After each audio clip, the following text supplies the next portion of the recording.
Hello everybody, I'm Dakota Jordan Liness, the scribe of Habe Fostro. This is the channel of Habe Fostro. Thank you so much for tuning into Habe Fostro.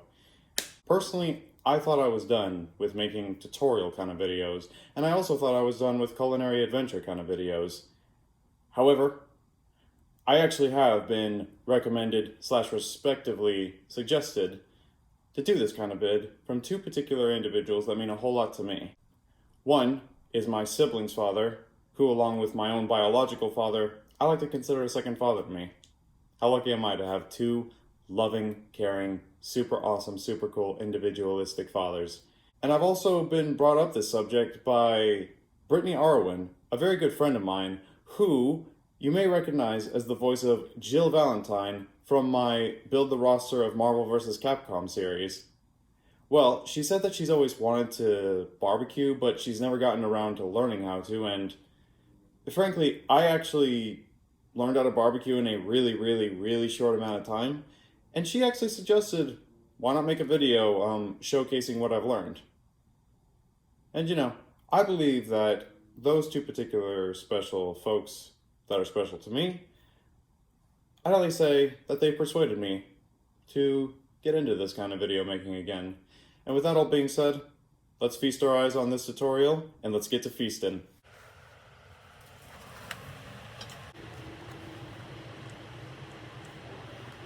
So I'm going to be barbecuing prime rib with bacon and a side of asparagus and celery. Because remember, vegetables are important.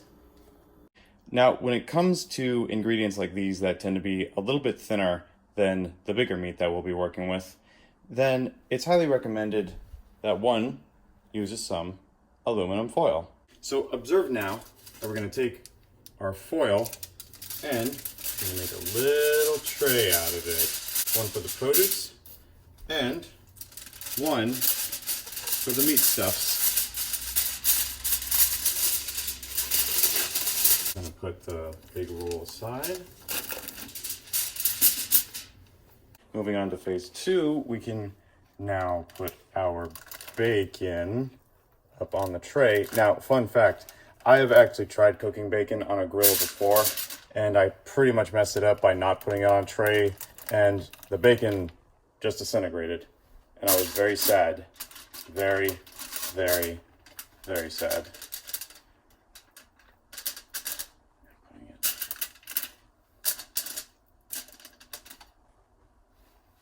Now, I'm just going to put 4 slips of bacon on here for now, but feel free to include as much as you like.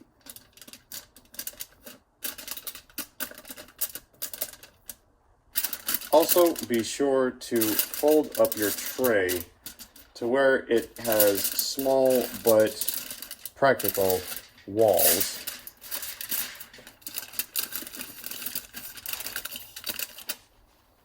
You know, something like that. Now, onto the vegetables.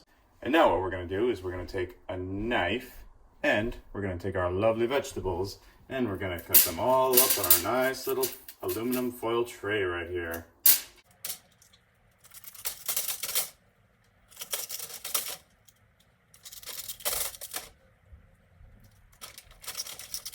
Disclaimer, by the way, I recommend using a cutting board. I personally don't really use a cutting board when I can just cut this directly, but whatever. And now, once again, we're going to secure our little package here. Little trick I learned from my dad. There we go. Now we're ready to put these two lovely pieces right on the grill along with our big meat.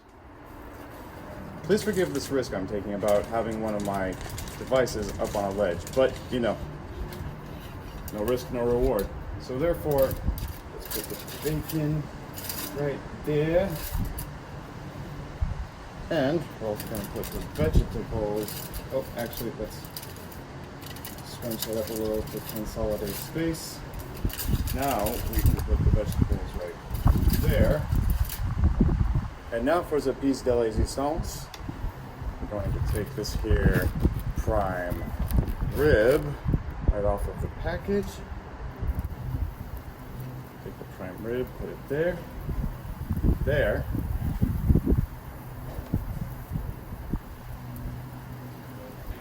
Right there. And now, here's the big point of contention, is that you put your products upon the grill and you give it a little bit, then churn it gradually, like I'd say every 5 minutes or so. And now we're gonna wait a little bit. And now we are back around the time I said we would be. Oh, and also something I forgot to mention is that you can close the lid if you want a more accelerated approach to cooking, if you'll mind my reflection. And now, to flip these bad boys.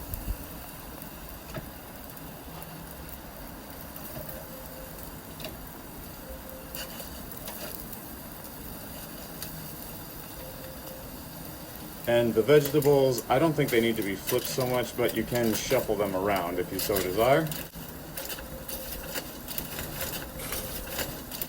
And now for the bacon. Now, this may be a little bit of a tough one, because bacon is actually a very delicate type of meat to work with. But we're gonna try our best.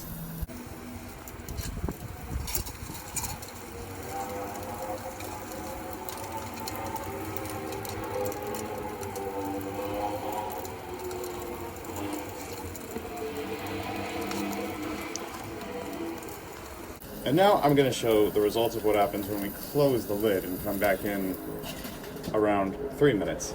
And we are back. It has been 3 minutes. Now we're going to open the lid and check it out. Wow. Whoa! Please forgive all that smoke. Whoa. Holy moly. Some got in my eyes there. I'm very sorry, but, you know, they say art is pain, and that's why it's called painting. Oh boy, look at that fire.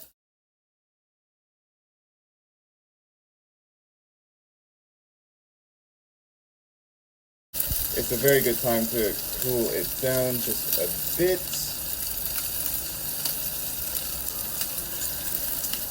See, that's how hot it can get when you close it. So right now, what I've done actually is I've lowered it to the point where it should be turning off. And then the fire itself can just pretty much take care of everything. Ooh. This is actually very extreme, a bit dangerous. But on the bright side, wow.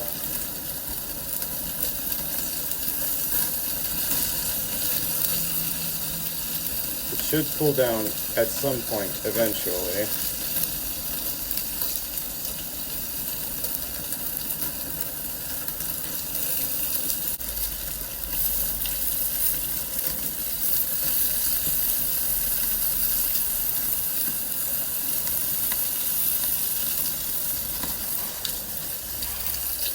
Yeah, okay, I'm gonna let this flame die down for a bit, then I'll get back to y'all.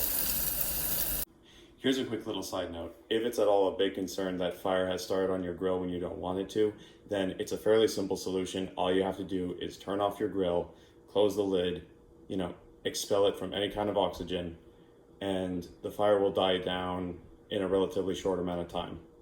Now, let's get back into grilling. Wow, holy moly, we're back. That was a little bit of a scare we had there with the fire, but it's all good in the neighborhood now. You know, just turned it off, just closed the lid so we can cut it off from oxygen, and now we've put it back on and at the lowest temperature because I think that's going to suffice for now. And pretty much as we do before, see, look at that. Look at that. These look nearly like they're ready to be put on a plate and served for all to enjoy. We just turn every one of them around.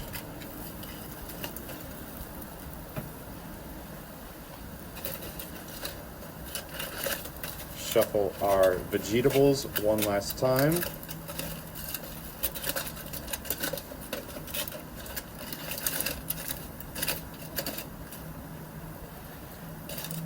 And now the bacon may have to stay on for a little bit longer, which is not surprising because, yeah, bacon is very temperamental that way.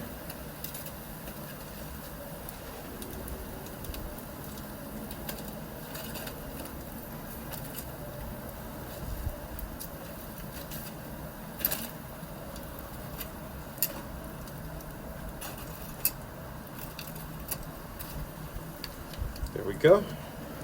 All of our foods are flipped, and I believe around 5 minutes or so for them is going to be a relatively decent amount of time for them all to cook thoroughly. And I'll check back with y'all. And we are back, and we're going to give it another look here. See? Wow, looky there. They look like they're just about completely done or very close to being completely done. Let's turn these over. Okay, that looks good. That looks good. Good enough to eat. Hee hee hee. And I'd say the bacon is pretty, oh. Pardon that little blooper. And I'd say the bacon looks like it's at a point where it can be served on a plate.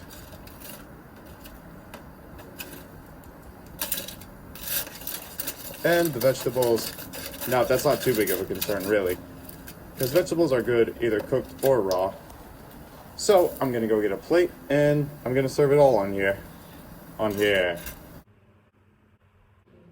And voila! We have our barbecue mix all ready and prepped to be feasted upon and enjoyed. Looky there.